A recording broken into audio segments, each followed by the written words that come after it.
એબી ગુજરાતી ન્યૂઝમાં આપનું સ્વાગત છે। કુંડળી ગામ નજીક રેલવે ટ્રેન ઉથલાવવાનો મામલો। 25 નવેમ્બરના રોજ રેલવે ટ્રેક વચ્ચે જૂનો રેલવેનો પાટો મૂકી ટ્રેન ઉથલાવવાનો પ્રયાસ કરનાર આરોપી ઝડપાયા। રાણપુર તાલુકાના અડવ ગામના બંને આરોપીને બોટાદ જિલ્લા પોલીસ દ્વારા ઝડપી પાડ્યા। રમેશભાઈ કાંજીભાઈ સરિયા ઉંમર વર્ષ 55 અને જયેશભાઈ નાગરભાઈ બાવળિયા ઉંમર વર્ષ 24 બંને આરોપી ખેતી સાથે જોડાયેલા છે।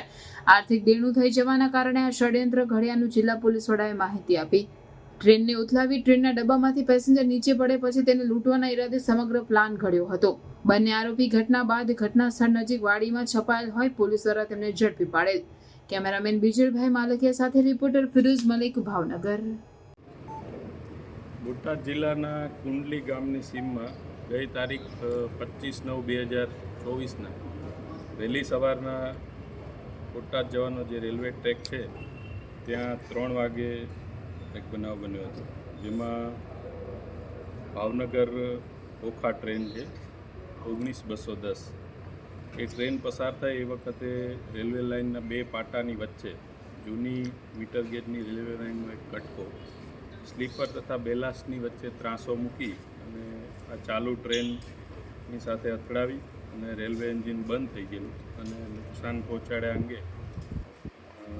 રાણપુર પોલીસ સ્ટેશનમાં BNSની કલમ 61, 62, 125 અને રેલવે અધિનિયમની કલમ 150(1)A, 150(2)B તથા damage two public property act કલમ 3 મુજબ ગુનો દાખલ કરવામાં આવે।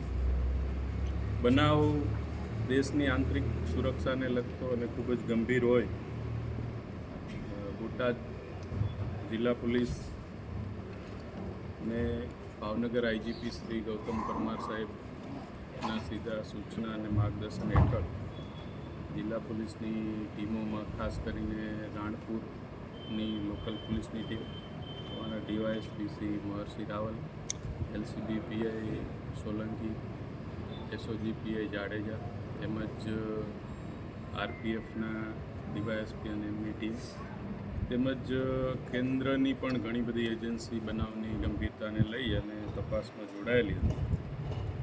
ત્યારબાદ વિશેષ તપાસ દરમિયાન બોટાદ જિલ્લાની ટીમને 2 વ્યક્તિઓ વિશે અમારા ટેકનિકલ સોર્સિસ અને હ્યુમન રિસોર્સિસમાંથી માહિતી મળેલ અને એ બંને વ્યક્તિઓ આ બનાવ બન્યા પછી જગ્યા પરથી નાસ્તા કરતા હતા તેમજ પોલીસની પૂછપરછમાં પણ ગોળ વાત કરતા હતા।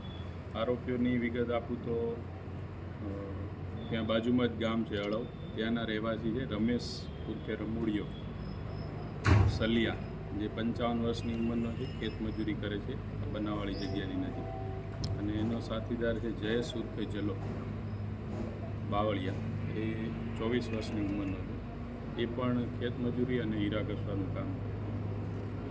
આ બંને લોકોને આર્થિક રીતે દેણું થઈ ગયેલ છે, એટલે આ લોકોનો ઈરાદો એવો હતો કે ટ્રેનને જગ્યા પરથી ડીરેલ કરીને ટૂંકમાં નુકસાન પહોંચાડીએ તો ટ્રેનના ડબ્બાઓ છે એ ખેતરમાં આવે એટલે જે તેમાં પેસેન્જરો હોય એનો માલ સામાન અને એમાંથી લૂંટી લેવાના ઈરાદાથી આખું એમણે કાવતરું કર્યું હતું।